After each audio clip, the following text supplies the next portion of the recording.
मुख्यमंत्री फडणवीस आणि उद्धव ठाकरेंचा एकाच विमानाने मुंबई नागपूर प्रवास। विमानात चढण्यापूर्वी खेळीमेळीच्या वातावरणात साधला संवाद।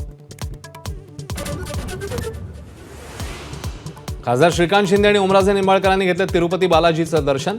केंद्रीय कॅबिनेटमध्ये श्रीकांत शिंदे आणि ओमराजेंना संधी मिळण्याची शक्यता।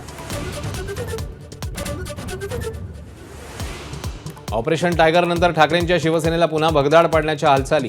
ठाकरेंचे 14 पेक्षा जास्त आमदार सोबत येतील, शिवसेनेच्या दाव्याने खळबळ। तर शिंदे फडणवीसांनाही फोडतील, राऊतांचा चिमटा। सारथी संस्थेच्या कार्यक्रमात भाजपमध्ये नाराजी नाट्य। अभिमन्यू पवारांनी जातीचा उल्लेख करत पहिल्या रांगेत बसण्यापासून रोखलं। खासदार मेधा कुलकर्णींचा आरोप, तर जातीचा उल्लेख केला नाही पवारांचा दावा। उद्धव ठाकरेंनी राम मंदिरासाठी दान केलेली 4 किलोची चांदीची वीट गायब। दानचोरी प्रकरणानंतर ठाकरे सेनेचा खळबळजनक दावा। तर फुटीर खासदारांना दिलेले पैसे राम मंदिराच्या दानपेटीतले, राऊतांचा गंभीर आरोप। लोहगड हत्येप्रकरणी विशेष सरकारी वकील उज्ज्वल निकम यांची नियुक्ती। मृत केतन अग्रवालच्या कुटुंबियांची मुख्यमंत्र्यांकडून भेट। दोषींना कठोर शिक्षेचं फडणवीसांचं आश्वासन।